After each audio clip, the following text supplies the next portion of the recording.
रितिका, सर्व light bill भरून झालेत? हो सर, सगळे पे झाले. ओके. सर, एक प्रश्न विचारायचा होता. बोला. आपल्या हॉस्टेलमध्ये फक्त विद्यार्थीच का जास्त आहेत? सगळ्यात महत्त्वाचं बघ रितिका, आपल्याकडे गर्ल्स आणि बॉईज याचे सेपरेट कॅम्पस आहे. तर चाफेकर बॉईज हॉस्टेल हे आपण विद्यार्थ्यांसाठी म्हणजे मुलांसाठी चालवतो आणि धाराव गर्ल्स हॉस्टेल हे मुलींसाठी चालवतो. यामध्ये जर आपण विशेष जर विचार केला तर 240 विद्यार्थिनी म्हणजे मुलींची संख्या आहे आणि 180 मुलांची बेडची व्यवस्था आहे. मागच्या 3-4 वर्षाचा जर विचार केला तर जेई नीटसाठी किंवा फार्मसीसाठी, इंजिनिअरिंगसाठी किंवा स्पर्धा परीक्षेसाठी जे पुण्यात येणारे विद्यार्थी आहेत आणि पालकांचा जो विश्वास आहे प्रामुख्याने हायजीन, सेक्युरिटी, सेफ्टी आणि मेडिकल या गोष्टींना आपण विशेष प्रायोरिटी देतो आहोत आणि यामुळे आपल्याकडे सगळ्यात जास्त विद्यार्थ्यांची संख्या. इतकंच नव्हे तर त्या विद्यार्थ्याला ज्या काही अत्यावश्यक सेवा आहेत हॉस्टेलच्या दृष्टीने ते आपण प्रत्येक गोष्ट प्रोव्हाइड करतो. त्या पलीकडे पालक या नात्याने त्या विद्यार्थ्यावर ज्या ज्या बंधनं ठेवणं गरजेचं आहे त्याच्यावर लक्ष ठेवणं जे गरजेचं आहे ते आपण करण्यामध्ये आजपर्यंत यशस्वी झालेलो आहोत. त्यामुळे आपल्याकडे सगळ्यात जास्त विद्यार्थ्यांची संख्या आहे.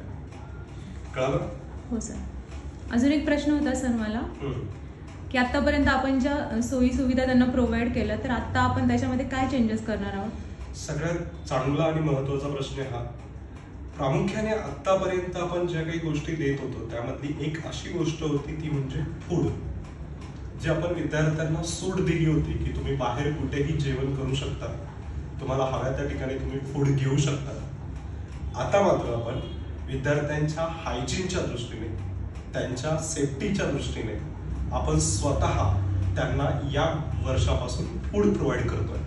म्हणजे बोर्डिंग प्लस मेस एकत्र फॅसिलिटी प्रोव्हाइड करतोय आणि तुला माहिती असेल तर अगदी परवडेबल अशा कमीत कमी दरामध्ये यावर्षी येणाऱ्या पुण्यात जेई नीटचे विद्यार्थी असतील, फार्मसीचे विद्यार्थी असतील, इंजिनिअरिंगचे विद्यार्थी असतील, या ज्या कोणत्या क्षेत्रामध्ये शिक्षणासंदर्भात पिंपरी चिंचवड किंवा पुणे शहरामध्ये येत आहे, हॉस्टेल हवंय आणि ते आपल्या हॉस्टेलचा जर भाग बनताय तर त्यांच्यासाठी आपण ही विशेष सुविधा तयार करतोय. इतकंच नव्हे तर मेडिकल इमर्जन्सीमध्ये आपण विशेष अशी काळजी घेतो. म्हणजे आपल्या ज्या वॉर्डन आहेत त्या जातीने या सगळ्यावर लक्ष ठेवतील. अगदी आपल्या समोरच हॉस्पिटल आहे, त्या हॉस्पिटलमध्ये नेणं असेल किंवा तिथल्या डॉक्टरांना अपॉइंटमेंट घेऊन आपण बोलवणं असेल, या गोष्टीची पण आपण विशेष काळजी घेणार आहोत.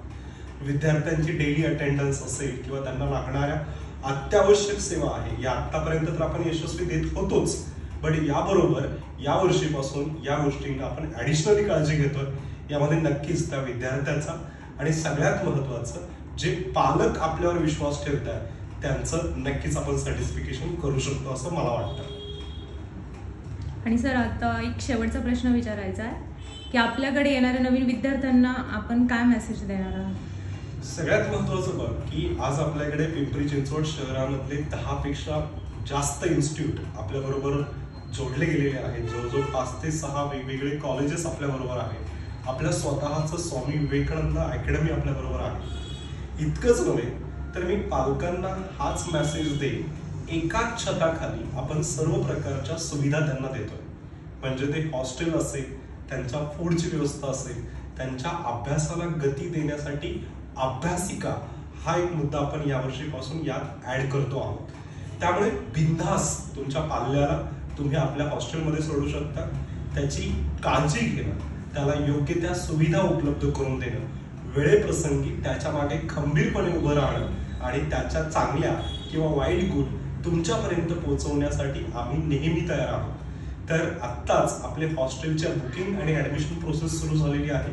मी नवीन विद्यार्थ्यांना इतकंच सांगेन की हा व्हिडिओ जर आवडला असेल तर असे अनेक व्हिडिओ आपल्या कॅम्पस बाबतचे, आपल्या रूम बाबतचे आपण शेअर केलेले आहेत. अनेक रिव्ह्यूज आहेत ते देखील तुम्ही पाहून येऊ शकता. आणि सगळ्यात महत्वाचं, एकदा प्रत्यक्ष या धाराऊ गर्ल्स हॉस्टेल आणि चाफेकर बॉईज हॉस्टेलला एकदा व्हिजिट करा. तुम्ही स्वतः प्रत्यक्ष पहा आणि त्यानंतर नक्कीच डिसिजन घ्या. अंतर किती आहे यापेक्षा तिथे असणाऱ्या सुविधा किती महत्वाच्या आहेत याचा नक्की विचार करा. तुम्हा सर्व पालकांना आणि विद्यार्थ्यांना येणाऱ्या काळासाठी खूप साऱ्या शुभेच्छा. थँक्यू, धन्यवाद.